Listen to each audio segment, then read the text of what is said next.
네, 오늘 13장부터 주님께서 허락하시면 길긴 하지만 24장까지 쭉 한번 훑어보도록 하겠습니다. 13장은 마태복음에서 흔히 천국 설교를 합니다. 그런데 되게 천국 하면 이 세상을 떠나 어느 곳에 있는 것으로 아는데 사실 13장은 이 땅에 있는 천국입니다. 이 땅에서 천국이 어떻게 자라는가에 관한 예수님의 말씀입니다.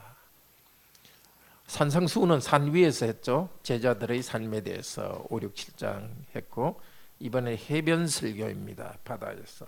이게 상징적인 뜻도 좀 있습니다. 바다 이렇게 하면 좀 심판을 상징하는 그런 것도 있습니다. 천국이 자라지만 또한 심판이 있다는 것도 나타냈습니다. 당연히 관할에는 천국입니다. 13장.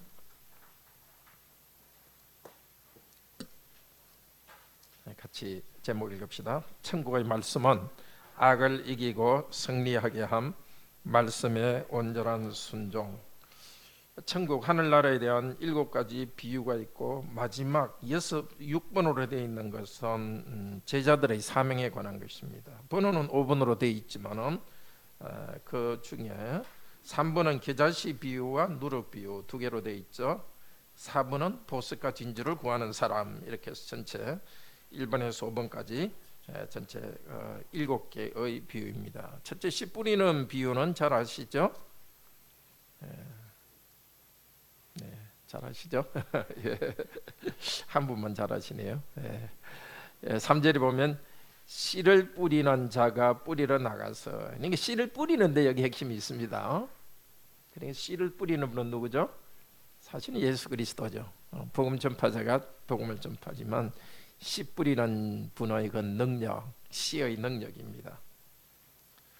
3가지 밭의 4가지 밭인데 첫 번째는 길밭 뿌렸는데 새가 다 먹어버립니다. 말씀에 귀로 드는데 아주 설교 들으면서도 그냥 이게 접수가 안 되고 교회당 나오는 문을 나가는 순간 다 잊어버려요. 마귀가 뺏어가 버립니다. 두 번째는 돌밭 기쁨으로 받습니다. 그런데 이 뿌리가 깊지 못하니까 햇빛이 나오니까 말라 죽습니다. 그게 뭐죠? 햇빛은 고난입니다. 고난을 이기지 못하고 넘어집니다. 그러니까 지금 구원에 관한 거거든요. 지금 다른 씨들은 구원받지 못한 겁니다. 말씀을 간직하지 않은 사람도 구원받지 못했고 고난 가운데 넘어지는 사람은 구원받지 못한 겁니다. 그러니까 우리 흔히 믿음으로 구원받는다 하는 것의 의미를 잘 알아야 됩니다. 믿음은 고난을 이기는 힘까지 거기 들어있는 겁니다. 생각 속은 무슨 그 주관적인 환상이 아니에요. 어떻게 보면 돌을 뚫고 나가는 그런 그 씨의 믿음이 있습니다. 세 번째는 가시덤불. 뭐라 그랬죠? 가시덤불은 뭐라고요? 22절에 보면 세상의 염려와 재물의 유혹. 자, 염려와 탐심 전혀 다른 거죠. 뿌리는 같습니다. 믿음이 없는 겁니다. 하나님을 신뢰하지 않고 환경을 계속 쳐다보는 겁니다. 없으니까 염려하고 또 바깥에 있는 걸 더 가지려고 하는 것. 근데 이게 말씀이 막혀 이렇게 하는데 22절에 막혔다는 원래 목을 조른다는 뜻입니다.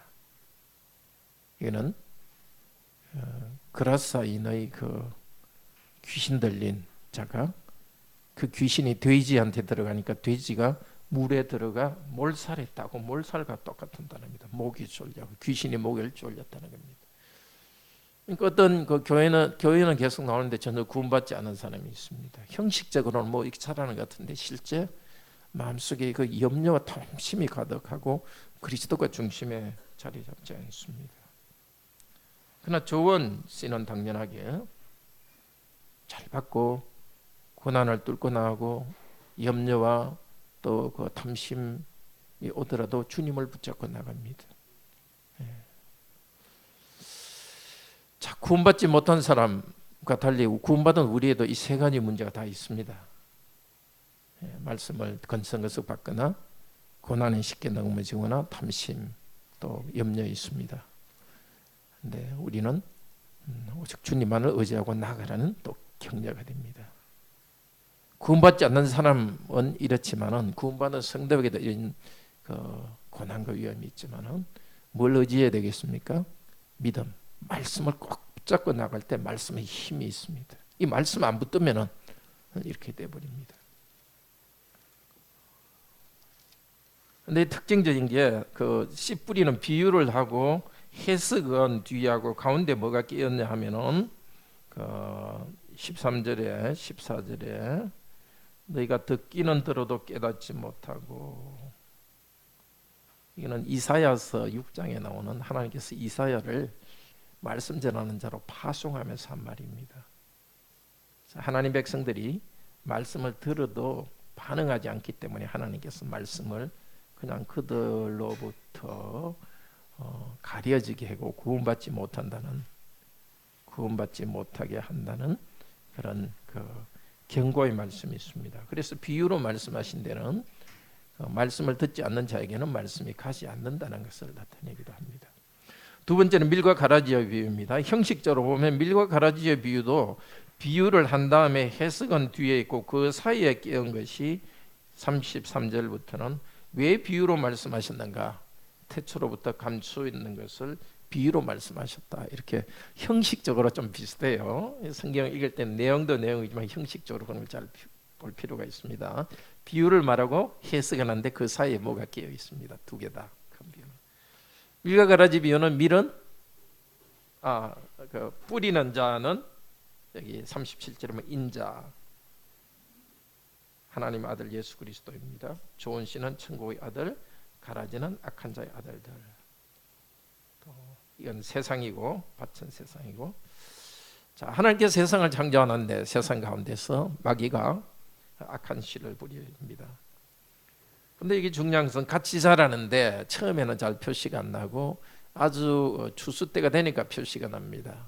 근데 일꾼들이 이것을 가라지를 뽑아버릴까요? 하니까 뽑지 마라. 왜냐하면 가라지를 뽑으면 뭐라고 그래요? 밀가지, 사실 밀이 아닙니다. 곡식입니다. 흔히 밀이를 하는데 그냥 곡식입니다. 곡식까지 상하게 한다. 이건 참으로 중요한 이야기입니다. 우리는 모든 것을 갖다 완전히 완벽한 그런 세상 그걸 꿈꾸고 그 예가 바로 막시즘, 혁명을 일으킵니다. 그건 물론 세속적인 거지만 우리 그리스도인들도 어떤 것들을 완벽하게 하기 위해서 악한 자들을 완전히 몰아내는 그런 것을 하려고 하는데, 물론 교회로서는 해야 됩니다. 교회 안에 군정을 바로 세우고 또 똑바로 교회를 세워야 되지만은 이런 완벽주의적인 것들은 옳지 않습니다. 또 우리가 아무리 최선을 다해도 이 땅에는 가라지와 밀이 섞여 있고 거기에는 뭔가 우리는 알지 못하지만 하나님의 어떤 신비가 있어서 가라지를 뽑지 않고 밀과 함께 자라게 하는데 하나님의 어떤 섭리가 있습니다. 그렇기 때문에 그것을 어느 정도 받아들이는 겸손이 필요합니다. 그러니까 가라지와 함께 섞여서 살아가는 그 지혜 혹은 인내, 다르게 말해 좀 비위가 좋다 할까요? 영 불편하지만은 그 한데 버티고 그리스도인으로 살아가는 마지막 날에 주님께서 심판하실 것입니다. 자, 이 천국 비유, 이 두 개의 큰 비유 사이에 또 비유가 31절, 32절에 있죠. 천국은 겨자씨 하늘과 같고 또 무엇과 같다 그랬죠? 누룩과 같다. 들판에서 남자들이 조그만 겨자씨를 뿌리는데 천국은 점점 자라고 누룩도 조그맣지만 점점 자라게 하는 천국의 특징은 아주 작아 보이고 초라해 보여도 계속 자란다는 것입니다. 이것은 우리에게 큰 위로가 됩니다. 우리 성도들의 삶이 이 땅에서 아주 화려하고 위대하지 않더라도 주님의 그 천국이 그 안에 있는 우리들 점점 자랍니다. 근데 이건 개인이라기보다도 사실 또 교회 공동체에 해당됩니다. 천국은 갈릴리 그 어부들 조그만 곳에 시작했지만 점점 자라는 이 우리의 작은 공동체도 꼭 관악교회가 수백 배로 교회가 커진다는 것보다도 하나님의 교회가 점점 자랍니다. 그리고 또 하나님의 교회는 수적으로 자라는 게 정상이에요. 수적으로 자라지 않으면 이게 병든 겁니다. 그래서 우리가 성장, 지상주의 그런 게 빠져서는 안 되지만은 천국의 말씀의 힘이 있으면 반드시 그 자라고 열매를 맺게 되어 있습니다. 천국의 또 비유 44, 46절에는 보석과 진주를 구하는 사람 모든 것을 팔아 가져왔다. 그러니까 뭘 이야기하겠죠? 정말 천국의 귀한 것을 아는 사람은 완전히 거기에 뭐랄까 베팅을 하는 거죠. 이렇게 뭘 도박한다 할까요? 뭐 할 때 뭐 아니면 투자할 때 완전히 재산 다 팔아 투자하는 그런 투자. 그러니까 천국의 모든 것을 걸고 살아갑니다. 무슨 뜻이겠습니까? 어떤 순간에서든 간지 우리 삶의 중심에는 항상 천국 백성으로서 가치관, 또 하나님을 신뢰하는 그것이 중심에 있다는 겁니다. 그게 그냥 모든 것을 걸고 던집니다. 손해본다 생각되더라도 거기에 다 던집니다. 그것을 얻기 위해서, 천국 백성으로 살아가기 위해서 어떤 희생이라도 치르고 나아가는 겁니다. 그 다음에 천국의 마지막 비유는 물고기 비유는 언뜻 보기에는 좀 힘든 것 같은데 심판에 대한 비유입니다. 고기를 잡았다가 어부가 그 물 안에 있는 고기 중에 안 좋은 것은 버립니다. 밀과 가라지의 비유와 좀 비슷합니다. 자, 이거는 우리에게 항상 좀 두려움을 주기도 합니다. 교회 안에 사람들이 있지만 다 구원받는 것은 아닙니다. 이건 엄연한 현실입니다. 그렇다고 해서 목사나 여러분이 누구는 구원 안 받았다 이렇게 찍으라는 뜻이 아닙니다. 일반적으로 우리가 찍으라고 여기 말하진 않고 있죠. 주님께서는 아시고 마지막 날에 한다는 겁니다.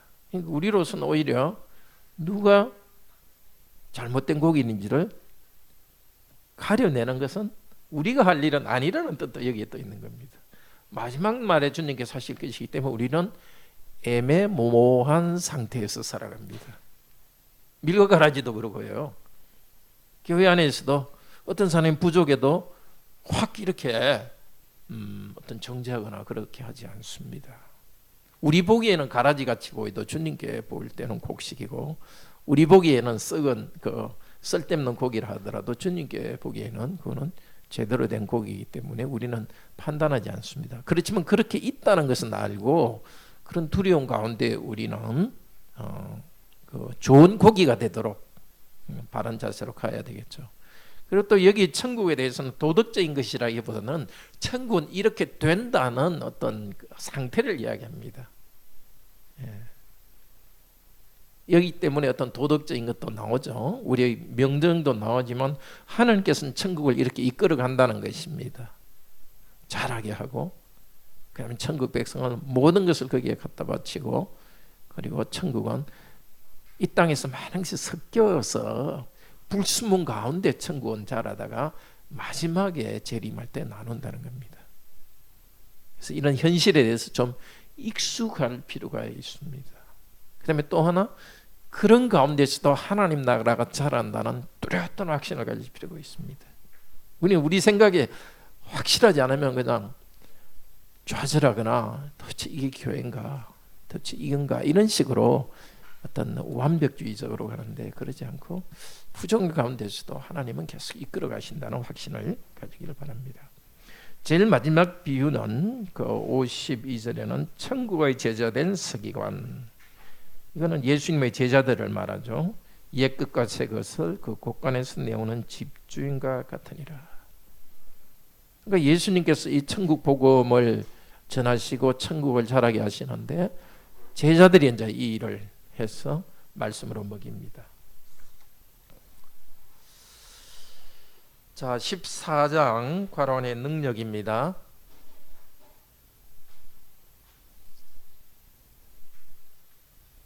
제목 읽읍시다. 순교의 터 위에 예수 그리스도의 능력으로 생육하고 번성하는 교회.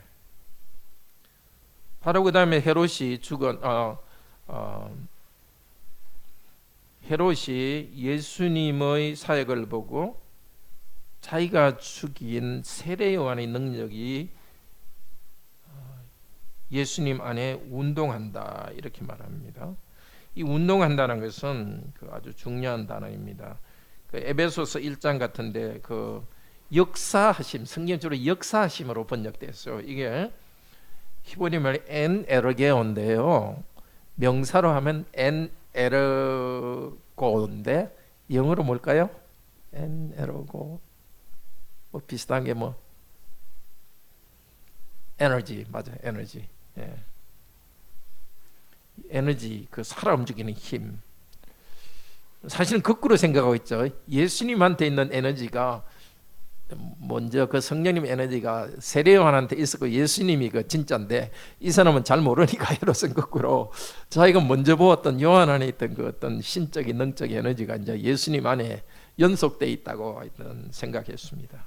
이 천국의 비유와 연결되죠. 천국은 이렇게 순교의 터 위에서도 예수 그리스도 안에서 계속 자라갑니다. 예수님께서는 세례 요한의 그 죽음 이야기를 들으시고 13절에 빈들로 가셨습니다. 이 그 지도로 보면은 그 갈릴리 호수 중에서 지금 서쪽 부분에서 일하시다가 지금 동쪽 부분으로 이렇게 좀 쭉 가셨습니다. 예수님께서는 14절에 보면 사람들을 불쌍히 여겼습니다. 많이 고쳐주었습니다. 먹여주었습니다. 말씀을 가르쳤고 그리고 먹여주었습니다. 떡 5개와 물고기 2마리로 먹여주었습니다. 근데 여기서 좀 강조하는 것이 19절에 하늘을 우러러 감사하시고 떡을 떼어 사람들에게 바로 안 주고 제자들에게 주었습니다. 예수님이 제자들에게 떡을 주고 제자들이 사람들한테 주는 것, 이런 것들은 행위 비유라고 할 수 있어요. 행동 비유. 실제 일어난 행동 사건인데 그걸 통해서 뭘 나타내겠죠? 예수 그리스도께서 주시는 생명의 양식을 이제 제자들이 나눠줄 것을 나타냅니다. 여기서 1차적인 것은 예수님은 참 생명이라는 것을 나타내기 위해서 이 떡을 주셨지만은 그것도 또 행위 비유의 핵심이죠. 그리고 또 하나는 제자들이 그 일을 계속 하겠다는 것입니다. 예수님께서 이런 큰 능력을 행하신 바로 다음에 예수님은 산으로 가시고 제자들은 배를 타고 갑니다. 밤에 예수님께서 물결이 너무너무 치고 있는데 예수님께서 걸어오셨습니다. 무서워하니까 예수님께서 안심하라, 너희 두려워하지 말라. 베드로가 주님 제가 걸어갈까요? 하니까 오라 하니까 가다가 베드로가 처음에는 예수님을 쳐다봤는데 그러다가 뭘 쳐다봤죠? 예수님을 딱 쳐다보다 가야 되는데 베드로가 뭘 봤다고요? 네, 바람을 쳐다보는 겁니다. 그러니까 무서워 빠져갑니다. 이것도 굉장히 상징적인 의미가 있죠. 우리 인생에도 바람은 계속 봅니다. 위기 가운데 살아갑니다.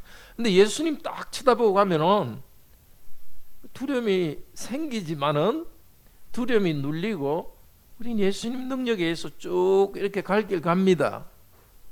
근데 우리 생각이 예수님에서부터 조금 흐트러져 가지고 바람 쳐다보면은 그 바람이 우리 생각을 꽉 채웁니다. 어떻게 해야 되겠습니까? 기도해야 되겠죠. 여러분 자신은 알잖아요. 괜히 엉뚱한 두려움이 생긴다. 환경의 어려움이 더 커진다. 그러면 그게 더 커지기 전에 빨리 기도하셔야 돼요.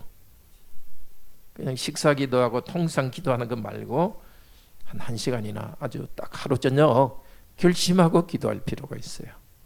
그런 게 심해질 때는. 가만히 놔줘갖고 자꾸 그 크게 하면 곤란합니다. 물에 빠집니다. 물론 물에 빠져갈 때도 기도하면 그때도 하나님께서 예수님은 당연히 건져주죠. 근데 예수님께서는 31절에 한번 읽읍시다. 뭐라고 이야기하시는지. 예수께서 즉시 손을 내밀어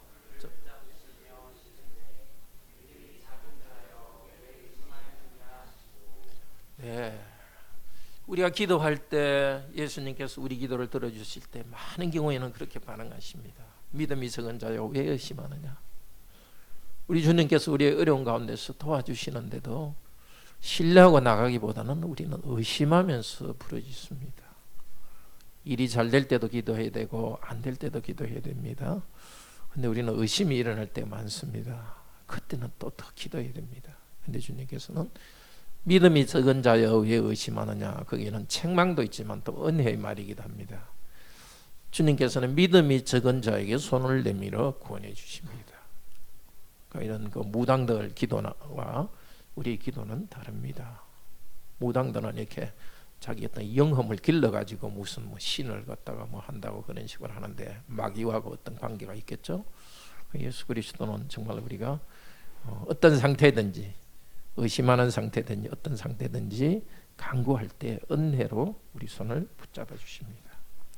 그러니까 뭔가 이렇게 그 삶이 제대로 된 다음에 예수님께 나가려 하면 그건 율법주의입니다. 또 교회 생활도 내가 지난주에 뭔가 좀 잘못됐기 때문에 또 우리 가정이 문제가 있기 때문에 교회 나오기 부끄럽다. 이건 굉장히 그거는 그 성경의 은혜, 그리스도의 은혜와는 다른 겁니다. 유교의 인격 수양은 될지 몰라도 그건 다릅니다. 우리는 죄인이기 때문에 약하기 때문에 빠져가기 때문에 주님께 나와서 기도하고 또 예배도 드립니다. 올라온 다음에 제자들이 33절에 보면 저라고 진실로 하나님의 아들이도 소이다 이렇게 합니다. 그러니까 예수님은 보통 사람이 아니라 하나님의 능력이 그 안에서 움직이는 하나님의 아들이라고 고백합니다. 근데 이게 어느 정도 믿음인지는 사실 알 수 없습니다. 그렇지만 이 고백은 맞습니다. 어쩌면 예수님이 하나님의 아들이라는 생각은 굉장히 얕은 믿음이었을 겁니다. 그래도 그 믿음은 있는 것은 사실입니다. 15장 관원에서 말씀 제목 읽읍시다. 사람의 관습이 아니라 말씀을 의지함. 자, 예수님께서 같이 식사를 하는 걸 보고 서기관과 바리새인들이 왜 식사하기 전에 손을 안 씻냐, 그 세균 감염되면 곤란하지 않느냐, 그런 뜻 아닌 건 아시죠? 세리머니로서 왜 안 하느냐. 성경에 그런 건 없어요.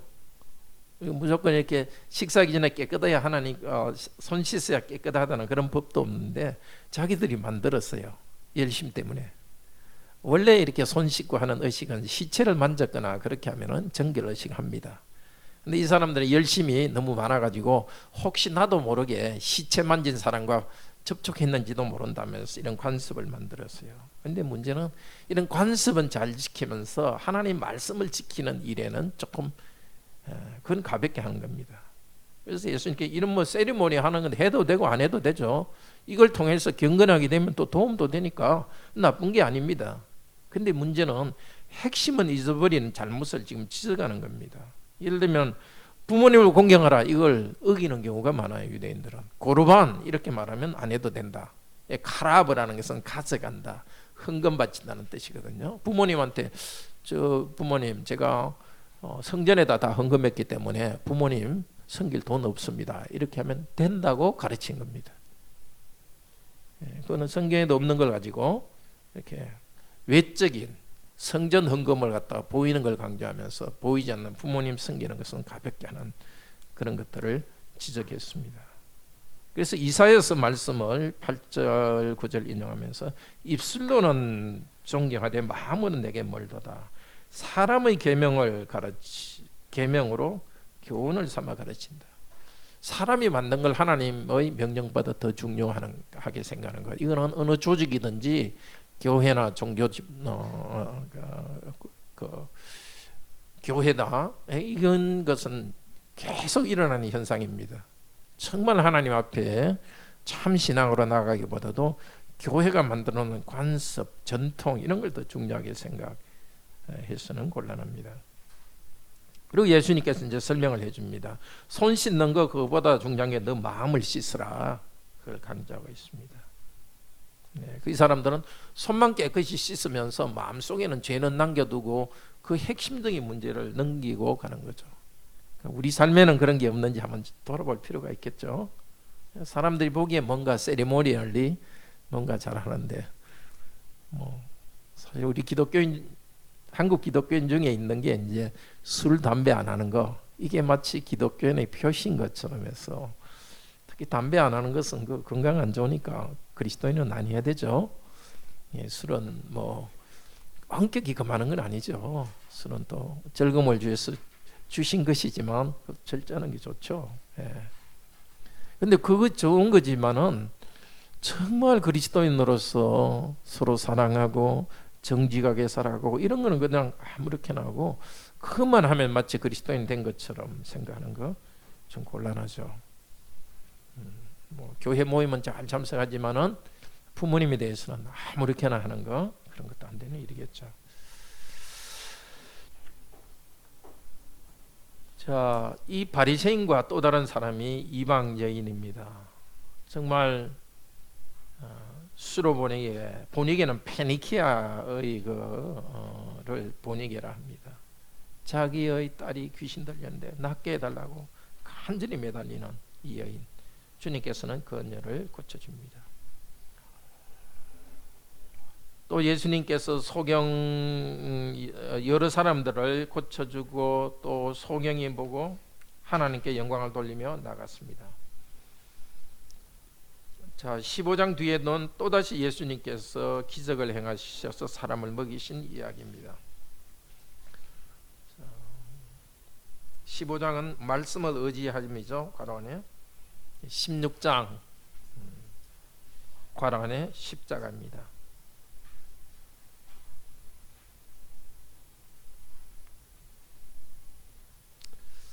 읽읍시다.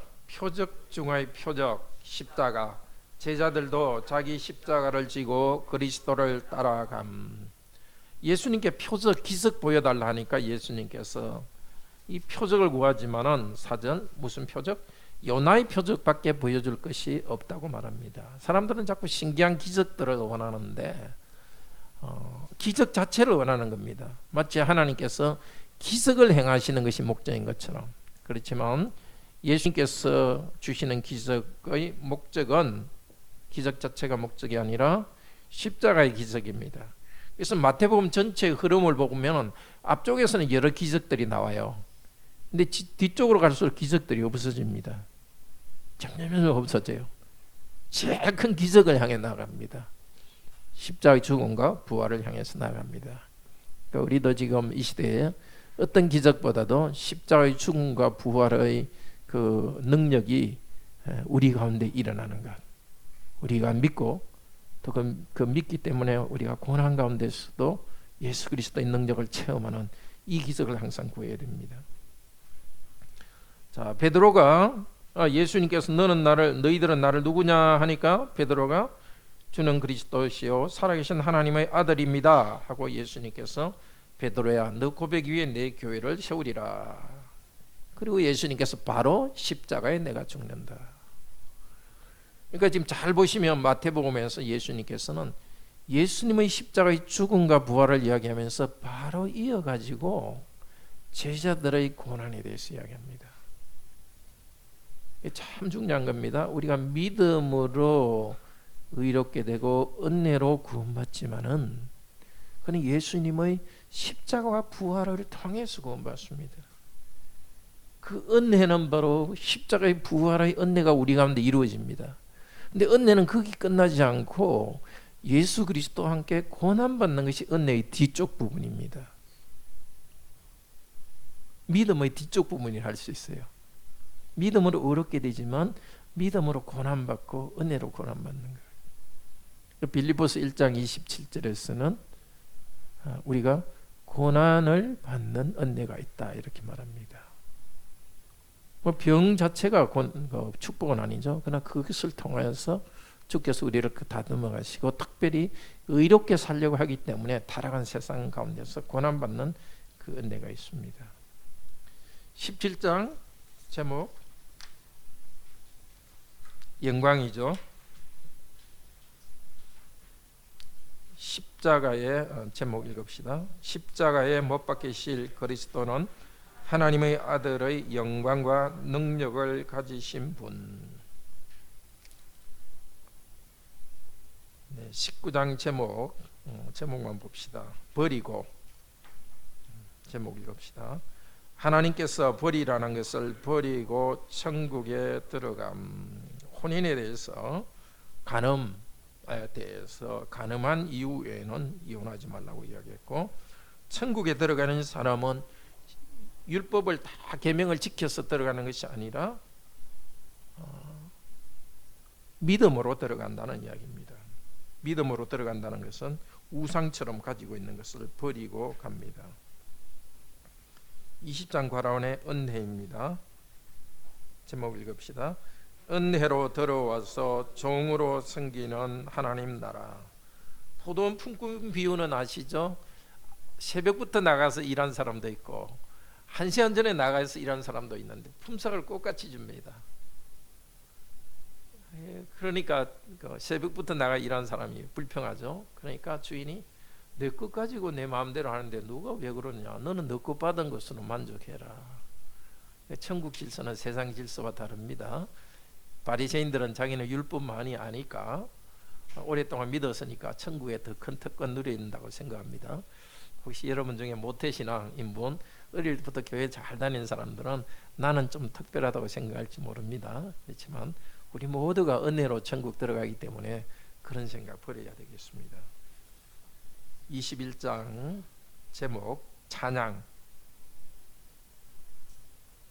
제목 읽읍시다. 승리의 입성. 예루살렘에서 찬양 받으시고 가르치심. 22장 제목 읽읍시다.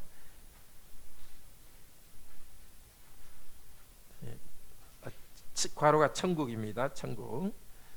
예수님을 시험하는 서기관과 바리새인들에게 천국에 대해서 가르치심. 23장은 관원의 위선 혹은 외식입니다. 둘 다 럴은 안 맞네요. 을로 바꿔야 되겠네요. 외식을 경계하십니다.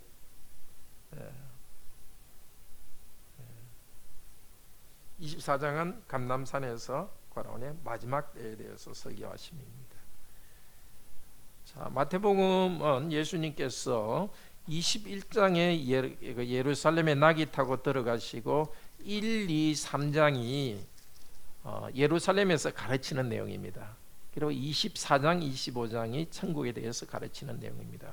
근데 여기 아주 중요한 게 예수님께서는 이 마지막 주간에 시편 118편을 계속 암송하고 찬송하면서 했다는 것을 이 마태복음을 통해서 알 수 있습니다. 여기에 21장 9절에 사람들이 예수님이 오실 때 뭐라고 찬송했죠? 9절에 호산나 다윗의 자손이여 찬송하리로다 주의 이름으로 오시는 이여. 찬송하리로다 주의 이름으로 오시는 이여. 이것은 시편 118편 28절에 나오는 걸 인용합니다. 근데 시편 118편은 그 6월절마다 이스라엘 백성들이 찬송하던 시편이에요. 앞으로 오실 메시아 찬송하리로다 주의 이름으로 오시는 이여. 이것을 찬송했습니다. 지금 6월절이잖아요. 그 다음에 찬송하리로다 주의 이름으로 오시는 이여. 이게 성전에서 바로 나오면서 예수님께서 인용하셨어요. 23장 39절 한번 읽어봅시다. 23장 39절. 내가 너희에게 이르노니 이제부터 너희는 찬송하리로다 주의 이름으로 오시는 이여 할 때까지 나를 보지 못하리라. 그러니까 제자들도 찬송했지만 예수님도 그 말을 받아서 이 말을 하고 있습니다. 또 제자들이 찬송할 때 예수님께서 그들이 찬송을 받으시면 나귀를 타고 들어갔다는 것은 예수님 자신도 찬송했다는 것을 알 수 있습니다. 39장에 23장 39절에서 이야기하는 것은 내가 메시아로서 영광을 가지고 온다는 거죠. 그게 부활하심으로써 오시는 것이고 성령 보내심으로 오시는 거고 제 이름으로 예수님께서는 오실 것입니다. 근데 이 가운데도 또 시편 118편을 인용합니다. 21장 42절. 그것도 우리 읽읍시다. 예수께서 너희가 성경에 건축자들의 버린 모리 모퉁이 머릿돌이 되었나니 이것은 주로 말미암아 된 것이요 우리 눈에 기여하도다 함을 읽어본 적이 없느냐. 이 시편 118편 22절 23절 내용입니다. 이건 원래 시편 118편은 왕이 전쟁터에 나가가지고 죽을 고비를 넘기고 살아왔던 것을 말하면서 이제 승리해서 들어오는 왕에 대해서 제사장과 백성들이 찬송하리라 주의 이름으로 오시는 이여 하며 왕의 승리를 노래하는 것인데, 그것은 앞으로 오실 메시아에 대한 예언이기도 했습니다. 이 건축자의 덧버린 돌은 왕이 전쟁터에서 이렇게 죽을 고비를 넘긴 것들을 이야기합니다. 그런데 하나님이 살려주신 것을 찬양하는데, 이제 마찬가지로 예수님께서도 십자가에 죽으시지만 살아난다는 것을 말하고 있습니다.